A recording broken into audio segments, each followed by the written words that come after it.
First of all, thanks so much for chatting with me. Of course, thank you for having me. Of course. So let's talk about how your NSL journey started. You were playing in Denmark. When did the idea, the notion of playing in this league first come to mind? Yeah, well, it was like, I feel like fate, kind of the timing a little bit. It was, my contract was coming up in December, and I think I was like open to all options, but then the NSL was being formed, and like this was the time to do it. So yeah, it was very like fortuitous timing and kind of fell into my lap, and Toronto was a really great option right from the start. So yeah, it kind of was like too good to be true and too good to pass up. So here we are. Tell me more about that. You could have had your pick of leagues. Why was this league too good to be true? I mean, it's home, it's Canada. I think that was just like the biggest factor, and I never thought that I would really be able to play in Canada like this, and it was always just in my head that I would have to go to Europe or be in the US, something like that. So yeah, I think I was always open to that journey and that opportunity. I had an absolutely great time in Denmark, but I think, yeah, when you get the opportunity to play at home, you take it. Why is it so important for Canadian women to have the opportunity to stay and play professionally in their home country? I think it's just about having options. I think not everyone can or wants to be so far away from home, has the ability to be like scouted, and like getting relationships and connections in Europe is quite hard. Being an international in an international league, you take up an international spot, so that adds like another layer to it. But in Canada, you are kind of where you're meant to be, and it's a much easier pathway. So I think for girls that are coming up the system now, it's just about having the most options available, and you can take your pick of what journey you want to go on.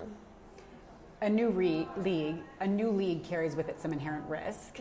Were you comforted by the fact that someone like Diana Matheson was at the helm? Yeah, for sure. I think, yeah, it's always going to be a risk, a new team. You have no idea how things are going to work, if you're going to fit in, if, you know, the style or the values of the club are going to align to your own. So it was a little bit extra because it's so new and there's kind of nothing to show in the past to say this is like the environment that you're going to be coming into. But yeah, I think there were so many great people a part of the formation of the league, and Diana being at the forefront of that was a really comforting thing. And I think so far it's just been a really good setup, and they really like keep the players in the forefront of their mind, I think, when they form this league, and that's very evident. What do you hope this league accomplishes? I hope that we can excite Canadians about soccer, especially women's soccer and girls. I know for myself, growing up, watching like the women's national team play was really pivotal. Like watching their 2012 Olympic run as a 12-year-old, I was, wow, that was what I wanted to do. So I just really hope we can be those role models and show that this is a reality. And if you're a young girl, you can play pro and you can play at home.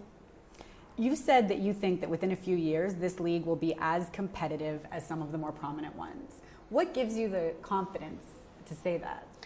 I think, as I said, they really have the players in mind when they're coming up with the concepts for this league and the teams. I know from my experience playing overseas, it's a hard business. Like, sports is a very hard business, and I think there's a lot of like tough decisions that have to be made, and we know at the end of the day it is a business and there are some ups and downs, but I think starting out as strong as we are is really giving me hope that it'll be a really good in the future. I think a lot of leagues in Europe have been around for longer, but it's taken them a long time to get to where they are. We're starting at a very good spot, so I hope that'll be able to propel us forward. Let's move on to the pitch. You've had a chance to play with your teammates. Can you give us a projection? Give us a sense of what we can expect from your team, the personality, the playing style? Yeah, I think it's going to be very exciting soccer. A lot of talent, a lot of really good players on the ball, a lot of exciting players going forward. I think there's going to be a ton of grit from our team as well. That was evident from day one. We were straight in and tackles being thrown. So I think that, you know, you'll never doubt that we're going to give 110% on the pitch, and I think that when we do that, that's when the talent gets to shine, and it'll be hopefully very exciting, lots of goals scored and not a lot conceded. Bold prediction, my friend. Yeah, I'm throwing that out there early, yeah. Thinking ahead to that very first game, you're playing at BMO Field. When you envision that, being able to play professionally here at home. What do you think about? I'm so excited to do it. Yeah, I got to play there last year with the national team, and I just like the environment, being in Canada, having the Canadian fans is like really, really surreal and unlike stuff that you get when you're playing abroad. So I think it's a great stadium. I'm so excited to be there. I hope we get a ton of people out and it's loud and there's a good atmosphere.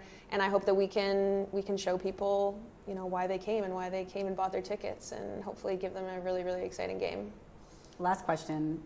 You grew up in Burnaby. Yes. You cheered on Christine Sinclair. Yes. What do you make of the fact that now there will be girls in the stands cheering you on? I haven't quite wrapped my head around that. I think it's going to take a second, and you know, maybe meeting people in person to really see that it's come full circle for me. But yeah, I just think I hope to be like even a quarter as good of a role model as she was. I think our women's national team just carried the torch for so long and did so well, and without even having a league at home. So yeah, I think we all kind of feel the responsibility of that being on these teams, and hopefully we can, you know, do the next generation proud. Thanks so much for chatting with me. Thank you.